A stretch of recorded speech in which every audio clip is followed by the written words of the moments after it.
Friends, मैं हूं doctor नीलम। आज हम बात करेंगे रीनल आर्टरी स्टेनोसिस। मतलब वो वाली ब्लड वेसल्स अगर आपकी ब्लॉक हो जाती है जो किडनी को ब्लड सप्लाई करती हैं, उसको बोला जाता है रीनल आर्टरी स्टेनोसिस। अगर आपको किडनीज जैसे आपकी हैं, अगर उसको नॉर्मल फंक्शनिंग करना है, नॉर्मल अगर उसको काम करना है, तो उसको कंटिन्यू ब्लड सप्लाई की रिक्वायरमेंट होती है, क्योंकि ब्लड से ही उसको ऑक्सीजन और न्यूट्रिशन जो है किडनीज को मिलता है। अगर कोई भी रीज़न किडनी की ब्लड सप्लाई को अफेक्ट करता है, मतलब उसको जो ब्लड है वो उतनी क्वांटिटी में नहीं मिलता जितनी उसको रिक्वायरमेंट है, तो धीरे धीरे करके जो है आपकी किडनी के सेल्स जो है डैमेज होना शुरू हो जाएंगे। और अगर यही प्रोसेस जो है लंबे समय तक होगा तो किडनी में जो है क्रॉनिक किडनी डिसीज़ जो है हो जाएगा, और धीरे धीरे करके जो है आपकी किडनी जो है फेल हो सकती है। तो इसका जो है रीज़न, जैसे हमारी मेन जो आर्टरी होती है रीनल आर्टरी जो एक बड़ी ब्रांच है जो किडनी के ब्लड को सप्लाई करती है, उसके बाद उसके जो है छोटी छोटी छोटी बहुत सारी ब्रांचेस हो जाती हैं। क्योंकि आप देखो 2 मिलियन नेफ्रॉन्स हैं, 65 किलोमीटर जो है इतनी लंबी ट्यूब्स है जिससे आपका जो है यूरिन फिल्टर होता है। तो इसलिए जो ब्लड की सप्लाई होती है वो आगे आगे छोटी छोटी छोटी ब्रांचेस में डिवाइड हो जाती है। तो आपकी जो ब्लॉकेज है वो किसी छोटी सी एक वेसल में भी हो सकती है, या काफ़ी सारी वेसल्स में भी हो जाती है। तो इसकी वजह से जो किडनी पे इफेक्ट आएगा वो धीरे धीरे करके एक ब्लड वेसल आपकी डैमेज हुई, थोड़ा सा पार्ट डैमेज हो गया किडनी का, फिर थोड़ी सी ब्लड वेसल्स और ब्लॉक हुई, फिर और किडनी का पार्ट डैमेज हो गया। तो इसके बाद धीरे धीरे करके बहुत लंबा प्रोसेस है, क्योंकि 2 मिलियन नेफ्रॉन्स है और इतनी बड़ी ट्यूब्स को ब्लड सप्लाई है, तो डैमेज होने में सालों लग जाते हैं। और अगर आपकी अगर बड़ी वाली आर्टरी है, रीनल आर्टरी, उसमें ब्लॉकेज हो जाए तो एकदम से सडन जो है एक्यूट किडनी फेलियर होगा। उसमें सडन जो है बड़ी नसी ब्लॉक हो गई है आपकी, तो एकदम से सडन होगा। अगर छोटी छोटी ब्लड वेसल्स में ब्लॉकेज है तो धीरे धीरे करके किडनी डैमेज होगी। अब इसकी आपके क्या कारण है किडनी के? एक तो आर्टरी ब्लॉक होने के दो कारण हो सकते हैं। पहला तो एथेरोस्क्लेरोसिस, मतलब कि आपकी जो ब्लड वेसल्स है किडनी की, उसमें आपका जैसे कोलेस्ट्रॉल फैट इकट्ठा हो जाता है, जो आपकी ब्लड वेसल की इनर लेयर होती है, और जो ब्लड में सर्कुलेट करते होते हैं सेल्स जैसे WBC हैं, प्लेटलेट्स हैं, वो जो है डिपॉजिट होके एक क्लॉट बना देते हैं, एक थक्का बना देते हैं। धीरे धीरे करके उसके ऊपर फैट, कोलेस्ट्रॉल और सेल्स जब डिपॉजिट होते हैं तो वो ब्लॉकेज जो है बड़ी होती रहती है। जो आर्टरी है अंदर से, जैसे 100% पहले वो खुली थी, फिर वो टाइट होना शुरू हो जाती है उसकी ओपनिंग अंदर से। तो ये आपको स्टार्टिंग में लक्षण नहीं आएगा, क्योंकि स्टार्टिंग में 10% ब्लॉक है, 20% ब्लॉक है, तो नहीं पता चलेगा। जब बहुत ज़्यादा 80 या 90% तक ब्लॉकेज हो जाते तब जाके आपको पता चलता है। कभी कभी जब आपकी ब्लड वेसल्स में 80-90% ब्लॉकेज होती है तो कई बार ये जो आपका एथेरोस्क्लेरोसिस हुआ ये फट भी जाती है, और ये जो है इसकी वजह से ब्लीडिंग हो जाती है, और इमीडिएट आपकी जो है 100% ब्लॉकेज हो जाती है वेसल के अंदर। और इसमें क्या है, ये सिर्फ किडनीज की आर्टरीज में ही ब्लॉकेज नहीं होता है एथेरोस्क्लेरोसिस, बाकी बॉडी की जो दूसरी आर्टरीज होती हैं उसमें भी ऐसा होता है। या फिर अगर फैमिली हिस्ट्री में जैसे हार्ट की कंडीशन होती है, हार्ट प्रॉब्लम होती है, या ऐसे पेशेंट्स जिनको ये टेंडेंसी होती है एथेरोस्क्लेरोसिस की, और ये ओल्ड एज में ज़्यादा होता है क्योंकि क्लॉट बनने में सालों लग जाते हैं, तो आपको ये मोस्टली 40-50 की एज में या 60 की एज तक जाकर होता है। और दूसरा कारण होता है fibro muscular dysplasia. Fibro muscular dysplasia में होता है कि आपका जो एक फाइबर होता है, फाइब्रस टिश्यू जो है, वो जो ब्लड वेसल्स होते हैं उसमें बनना शुरू हो जाता है।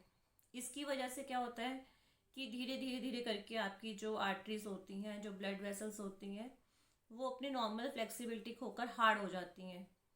मतलब ये आपको जो है 20 या 30 की एज में आपको इसके सिम्टम्स आते हैं, क्योंकि जैसे जैसे आपका ब्लड वेसल्स फाइब्रस होती रहेंगी, उसके अंदर फाइबर डिपॉजिट होता रहेगा, तो उसको ब्लॉक करने में उसको सालों लग जाते हैं। तो इसलिए इसके भी लक्षण जो है आपको 30-40 तक आ जाते हैं, मतलब 40 से पहले, और जो एथेरोस्क्लेरोसिस होती है उसमें आफ्टर 40 के बाद ज़्यादा कॉमन है वो चीज़। तो ये जो फाइबर डिपॉजिट होता है इसका भी कोई रीज़न नहीं, इसको भी हम कंजेनिटल ही कह सकते हैं कि स्टार्टिंग से ही जब आपका जन्म हुआ तो बाय बर्थ ऐसा कोई डिफेक्ट होता है जिसकी वजह से फाइबर जो है डिपॉजिट होने लग जाता है। अब इसका जो है सबसे पहला जो लक्षण होगा वो होगा आपका बीपी, क्योंकि अगर आपकी कहीं भी ब्लड में ब्लॉकेज होती है, पीछे से ब्लड आ रहा है स्पीड में, आगे से ब्लॉकेज आ गई और उसकी ओपनिंग ब्लड वेसल की जो है वो छोटी हो जाती है, तो उसकी वजह से सबसे पहले बढ़ेगा आपका बीपी। और दूसरा कारण है कि अगर जहाँ की भी आपकी आर्टरी ब्लॉक हुई, ब्लॉक होने से ब्लड पीछे से आ रहा है, आगे नहीं जा रहा, लेकिन जो पीछे है, पीछे की जो ब्लड वेसल्स है वो फूल जाएंगी।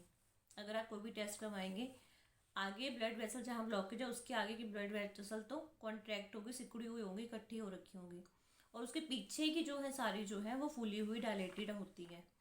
तो इससे आपको पता चल जाता है। और जो फाइब्रोमस्कुलर डिस्प्लेसिया होता है उसमें थोड़ी सी ब्लॉकेज, फिर खुली है, फिर थोड़ी ब्लॉकेज, ऐसे करके जो है बीट जैसे मोतियों की हम माला बनाते हैं उस तरह की जो है अपीयरेंस आती है टेस्ट में।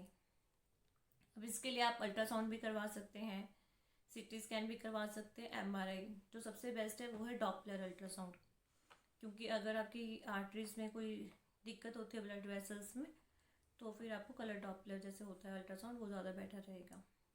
इसमें जो है पानी भरता है वो भरता है चेस्ट में, क्योंकि आपकी रीनल आर्टरी जो होती है वो अरोटा के साथ जुड़ी हुई होती है, तो उसके जब स्वेलिंग होगी इसकी वजह से तो चेस्ट में होती है। नॉर्मली जैसे किडनी पेशेंट होता है, हम बोलते हैं स्वेलिंग पैरों में शुरू होती है, फिर बाकी पार्ट्स में आती है, बट इसमें जो है क्योंकि आर्टरी में ब्लॉकेज है मेन जो हार्ट से आ रही है, तो इसका इफेक्ट जो पहले हार्ट और चेस्ट पे पड़ेगा। तो इसमें जो स्वेलिंग होगी वो होगी आपकी चेस्ट में, छाती में, मतलब ओडिमा जो होगा वो आपका चेस्ट में होगा, हाइड्रोथोरक्स या पल्मोनरी ओडिमा होगा इसमें। और फिर धीरे धीरे करके वो ये कि सूजन आपकी बाकी बॉडी में भी फैलना शुरू हो जाती है, बाकी ऑर्गन्स पे, बाकी टिश्यूज़ पे। अब इसके जो लक्षण आएंगे बाद में तो आएंगे किडनी प्रॉब्लम की वजह से, किडनी आपकी डैमेज होती रहेगी धीरे धीरे करके। जो लक्षण क्रॉनिक किडनी डिजीज में आते हैं वो आने स्टार्ट हो जाएंगे, सूजन होगी, प्रोटीन जो होगा इम्बैलेंस होगा, सोडियम होल्ड हो जाएगा बॉडी में, वाटर रुकना स्टार्ट हो जाएगा, फिर जो भी लक्षण है वो सीकेडी के आएंगे। अब इसकी कॉम्प्लिकेशन तो यही है कि इसकी वजह से किडनी जो है डैमेज हो जाती है, धीरे धीरे एंड स्टेज रीनल फेलियर में पहुंच जाती है। और दूसरी जो कॉम्प्लिकेशन होती है वो होती है कोरोनरी आर्टरी डिसीज़, मतलब ये हार्ट से लिंक होती है, तो ये जो क्लॉट्स बनते हैं तो बिल्कुल हार्ट की जो आर्टरीज है उसमें भी बन सकते हैं। ज़्यादा लंबे समय तक कोलेस्ट्रॉल फैट्स बॉडी में ज़्यादा रहेंगे तो फिर ब्लड वेसल्स जो हार्ट की हैं उसमें भी एथेरोस्क्लेरोसिस हो जाती है। अब ये जो है सबसे कॉमन होता है एक तो ओल्ड एज में, क्योंकि एथेरोस्क्लेरोसिस क्लॉट्स बनता है, तो अगर आपकी ओल्ड एज है तो ये चीज़ कॉमन है। या फिर अगर स्मोकिंग बहुत ज़्यादा करते हैं, अगर स्मोकिंग करते हैं तो ब्लड वेसल्स डैमेज हो जाती हैं और क्लॉट्स के चांसेस बहुत ज़्यादा हो जाते हैं। बीपी हाई है, जिनको पहले से बीपी हाई है उनको भी इसके प्रॉब्लम के चांसेस होते हैं, और ये प्रॉब्लम होने के बाद ही बीपी हो जाता है। कोलेस्ट्रॉल बहुत ज़्यादा होता है जिन पेशेंट्स का, कि कोलेस्ट्रॉल काफ़ी टाइम से बहुत ज़्यादा हाई है तो उनमें क्लॉट्स बनने के चांसेस ज़्यादा रहते हैं। या फिर जिनको शुगर है, शुगर की प्रॉब्लम है, ऐसे लोगों में जो है ये प्रॉब्लम होने के चांसेस ज़्यादा है। या फिर फैमिली हिस्ट्री, मैंने वो बताया कि अगर हार्ट की आपकी फैमिली हिस्ट्री है, तो इसमें एक तो ये होगा कि जहाँ का आपका जो ब्लड सप्लाई रुकी है वो एक किडनी की भी हो सकती है, दोनों किडनीज की भी हो सकती है। अगर एक किडनी की ब्लड सप्लाई रुकी है तो किडनी आपकी श्रिंक होगी, छोटी हो जाएगी, क्योंकि ब्लड सप्लाई जो बंद हो गया, सेल्स जो है वो डेड हो जाएंगे धीरे धीरे करके, और वहाँ का गुर्दा जो है वो सिकुड़ जाएगा। और दूसरा गुर्दा इसलिए डैमेज हो जाएगा क्योंकि उसकी वजह से बॉडी में बीपी क्रिएट हो रहा है, बीपी बहुत ज़्यादा रहता है बॉडी में, और बीपी की वजह से जो है दूसरा जो है गुर्दे पे अफेक्ट आना शुरू हो जाता है। तो जब टेस्ट करवाते हैं हो सकता है एक जो है किडनी श्रिंक का है और दूसरी जो है वो हाइपरटेंशन की वजह से उसमें जो है वो लक्षण दिखें। तो सबसे कॉमन इसका जो रीज़न है बीपी है, बीपी की वजह से दूसरा किडनी जो है डैमेज हो जाती है। तो ये था रीनल आर्टरी स्टेनोसिस। लेकिन आप अपना लाइफस्टाइल ठीक करके, अपना डाइट, एक्सरसाइज, जो लोग बिल्कुल भी एक्सरसाइज नहीं करते उसमें कोलेस्ट्रॉल ज़्यादा होता है, क्लॉट्स के ज़्यादा चांसेस होते हैं, तो आप रूटीनली एक्सरसाइज कीजिए, डाइट को ठीक कीजिए, लाइफस्टाइल को मैनेज कीजिए, तो इस प्रॉब्लम को आप रोक सकते हैं।